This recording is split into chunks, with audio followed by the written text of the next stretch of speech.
मर्जी, नीची जाति के किसी भी बच्चे का एडमिशन नहीं करता। निकलो यहाँ से। मत करो, नीची जाति के किसी भी बच्चे का एडमिशन नहीं करता मेरी कॉलेज में। निकलो यहाँ से। उठा के आ जाता हूँ। छोटू हाथ धुला तू, निकलो यहाँ से।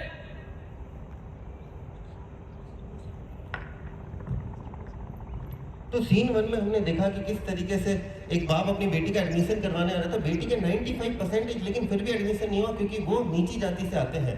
ये अगर आज हमारे पास संविधान होता, क्योंकि अभी जैसा मैंने कहा कि 10 से 15 मिनट के लिए मान लेना हमें कि संविधान नहीं है, तो हमारे पास समानता का अधिकार होता, राइट टू इक्वालिटी होता। That is no one should be discriminated on the basis of caste, colour, gender, religion etcetera. But फिर भी ये हुआ क्योंकि अभी हम लोगों ने एक्ट के अंदर ये चीज अनुमानित की है। तो आज क्या हम लोगों से खुद से एक सवाल पूछना चाहिए, क्या आज हम 21वीं सदी के अंदर का भारत, क्या आज हम इतना पिछड़े हुए हैं कि आज भी हम ऊंची और नीची जाति के अंदर लोगों को बांटते हैं? पर चलिए आइए देखते हैं सीन 2 के अंदर क्या होता है।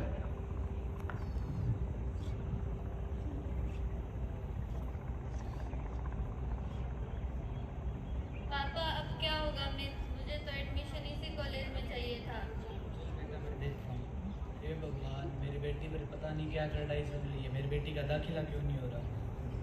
क्या बोल रहे थे भाई साहब आप? मेरी बेटी का दाखिला नहीं हो रहा। उससे पहले क्या बोल रहे थे? यहाँ पे किसी भगवान का नाम नहीं चलता, ये मेरा इलाका है, सिर्फ मेरा नाम चलेगा यहाँ पे। क्यों भाई साहब? क्यों क्या, ये मेरा इलाका है, बोल दिया ना, मेरा नाम चलता है यहाँ पे सिर्फ। भाई साहब, मैं तो मेरे भगवान का नाम लूंगा। दिलवा इस केस के प्रभु का नाम।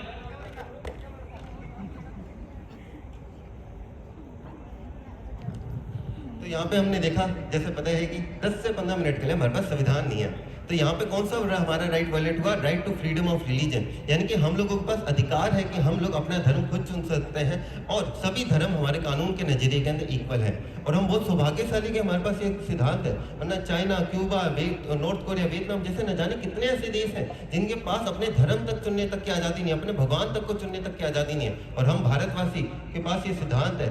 तो चलिए आइए देखते हैं सीन 3 के अंदर कहानी किस तरीके से आगे बढ़ती है। पापा आपको क्या हुआ? आपको किसने मारा? मैं आपके लिए दवाइयाँ लेके आती हूँ।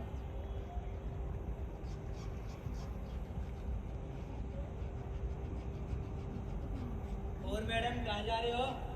हम भी छोड़ देते हैं। ये मानो बन के क्यों छोड़ो मेरी छोरी? मैं धन जेड़ पंचायत दूंगा, थारे खिलाफ केस लड़ूंगा मैं।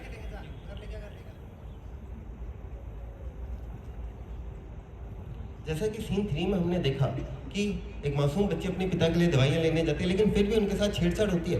लेकिन ये तो वैसे भी हमारे साथ रोज होता है। हमारे हिंदुस्तान में 80% ऐसी महिलाएं हैं जिन्होंने अपने जीवन काल के अंदर कभी ना कभी ईव टीजिंग का शिकार हुई है। लेकिन इससे ज़्यादा हैरानी की बात है कि उनमें से सिर्फ 10% महिलाओं ने अपना राइट का इस्तेमाल करके, right of dignity and decency, यानी कि आप लोगों के पास अधिकार है कि आप लोग अपना जीवन पूरे स्वाभिमान के साथ जी सकते हैं, उनका इस्तेमाल कौन करता है? सिर्फ 10%। क्या हमारा संविधान सिर्फ 10% महिलाओं के लिए बना था? नहीं, ये चीज हम लोगों को समझनी है। याद रखिएगा, देश में संविधान ना होना व देश में संविधान का ज्ञान ना होना, दोनों एक समान होता है। पर चलिए आइए देखते हैं लास्ट सीन के अंदर कहानी किस तरीके से आगे बढ़ती है और किस तरीके से हमारा एक्ट खत्म होता है। आइए देखते हैं।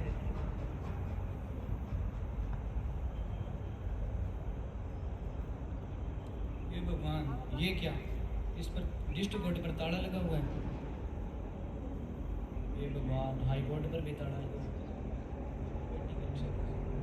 हे भगवान, सुप्रीम कोर्ट पर भी।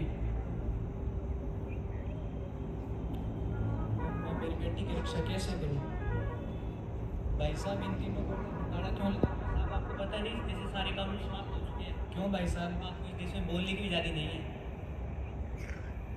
हे भगवान, मैं इस जालिम दुनिया से अपनी बेटी की रक्षा कैसे करूं?